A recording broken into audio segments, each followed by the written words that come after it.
Bonjour à tous et bienvenue sur IQ Invest pour une nouvelle vidéo dans laquelle on va parler de la chute brutale des marchés qu'il y a eu en début de semaine dernière. En 2025, les marchés vont être très mouvementés. Je pense qu'il va y avoir beaucoup de choses qui vont se passer et on n'est pas à l'abri de subir une année baissière à l'image de ce qu'on a pu avoir en 2022. Mais surtout, nous, ce qui va nous intéresser en tant qu'investisseurs, c'est que faire dans ces marchés-là et surtout, est-ce qu'il y a des leçons à tirer de cette baisse. Cette vidéo va être découpée en plusieurs étapes. Premièrement, nous verrons donc l'état des marchés à l'heure où j'enregistre cette vidéo. Pourquoi est-ce que les marchés baissent? L'impact sur mon portefeuille à titre personnel, ma stratégie face à ces marchés, les axes d'amélioration par rapport aux choix que j'ai pu faire. Que faut-il en tirer? Et enfin, nous ferons une conclusion. Comme d'habitude, je vous rappelle que cette vidéo est disponible à des fins informatives et éducatives uniquement. Ce n'est en aucun cas un conseil en investissement. Vous êtes tous entièrement responsables de vos investissements et investir comporte des risques de perte en capital. Ceci étant dit, donc, l'état des marchés. À l'heure où j'enregistre cette vidéo, c'est-à-dire le mardi 11 mars 2025, les marchés ont subi un sacré coup. Le S&P 500 est en baisse de 8,67% depuis ses plus hauts et le Nasdaq 100 est en baisse de 12,56% depuis ses plus hauts. Alors, est-ce qu'on peut qualifier ça d'un crack? Je ne sais pas. Honnêtement, je pense qu'on peut plutôt parler de crack à partir de 15-20% de baisse, mais en tout cas, c'est une baisse significative qui n'avait pas eu lieu depuis août dernier. Et en particulier les Magnificent Seven et les entreprises technologiques qui ont fortement chuté avec moins 4,85% chez Apple juste pendant la séance de lundi dernier, moins 3,34% sur Microsoft, moins 4,49% sur Google et moins 5,07% sur Nvidia. Nvidia qui s'est fait découper notamment depuis DeepSeek et son cours de bourse stagne en ce moment. Pourquoi est-ce que les marchés baissent? Il y a plusieurs facteurs et il y a des causes multiples à la chute des marchés. Premièrement, on a des valorisations élevées. Les marchés étaient à des niveaux très hauts, vous le savez. Tout le monde le dit, tout le monde le sait, les valorisations étaient hyper élevées, que ce soit sur les indices ou sur les entreprises, et notamment sur les entreprises tech. Donc forcément, plus les marchés sont élevés, plus ils ont de risques de baisser. Ensuite, les droits de douane de Trump, les marchés ne les prenaient pas au sérieux jusqu'à récemment, mais maintenant qu'ils sont appliqués, tout le monde en a peur, notamment car ils pourraient affecter les entreprises américaines qui vendent énormément à l'étranger, avec notamment le Canada, le Mexique et la Chine qui veulent répliquer sur les droits de douane et potentiellement l'Union européenne également. Ensuite, le pessimisme autour de l'IA, l'engouement, la bulle presque de l'IA est terminée, en tout cas pour le moment, notamment depuis DeepSeek qui a été une douche froide pour l'industrie et l'annonce de Microsoft qui a suivi indiquant que l'intelligence artificielle n'est pour le moment pas rentable pour eux et ils vont probablement, en tout cas en 2025, ralentir leurs investissements sur l'intelligence artificielle, ce qui pourrait donc impacter directement toute l'industrie liée au data center autour de l'intelligence artificielle. C'est pour ça que les entreprises comme Nvidia, comme Arista Networks ou comme toutes les entreprises des semi-conducteurs récemment ont du mal en bourse.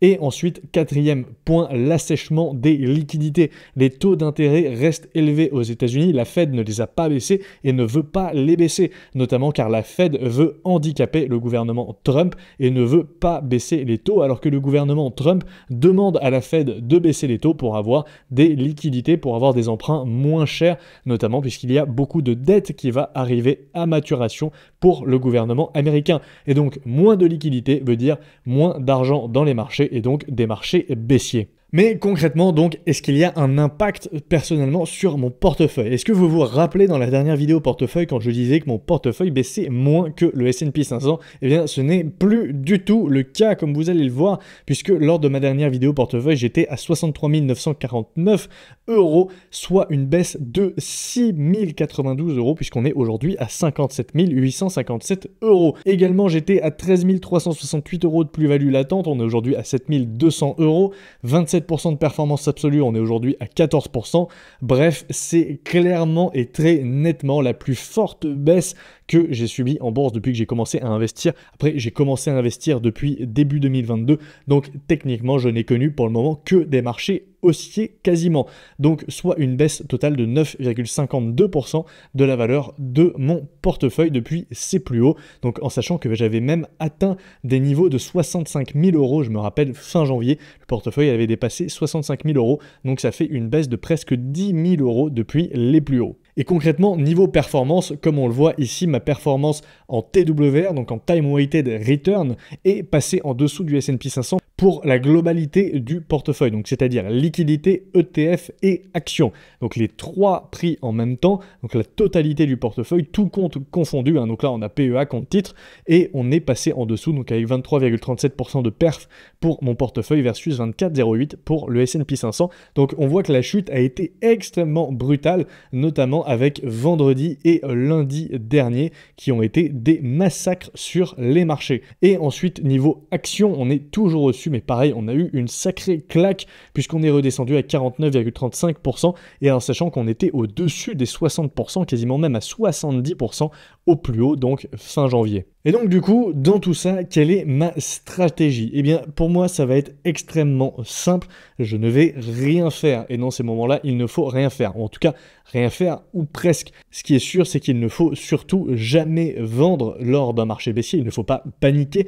Évidemment, vous le savez, c'est dans ces situations-là que toute la performance se fait. Donc personnellement, je vais continuer mes achats mensuels, je vais continuer ma DCA et il y a aujourd'hui de nombreuses opportunités qui émergent, en tout cas dans ma watchlist, puisqu'il y a Google, Applied Materials, Arista Networks, MSCI, S&P Global, ASML, plein d'entreprises qui commencent à être intéressantes. Je pense également à Visa, Mastercard qui commencent à retrouver des niveaux de valorisation corrects. Enfin bref, beaucoup d'opportunités en ce moment. Donc de quoi profiter des soldes et de quoi faire de bonnes affaires. Mais par-dessus tout, cette baisse personnellement me rappelle deux choses.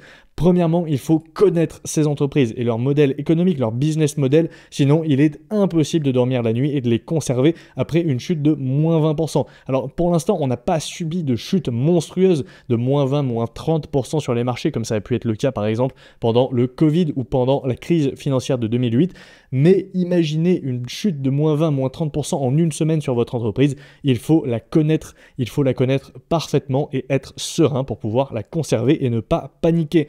Et ensuite, évidemment, il faut acheter au bon prix. Et c'est dans ce genre de période que l'on trouve les meilleures opportunités et la performance se fait en grande partie à l'achat du titre. Et en parlant d'opportunités sur les marchés, le meilleur outil pour les saisir, c'est l'application IQ Invest. Avec ses watchlists, vous pouvez constituer des watchlists personnalisées. Et dans ces watchlists, ensuite, vous avez tout un tas d'informations concernant la valorisation des entreprises et notamment les rendements estimés par rapport aux hypothèses de croissance que vous avez renseignées manuellement ou alors qui sont calculées par défaut automatiquement par l'application.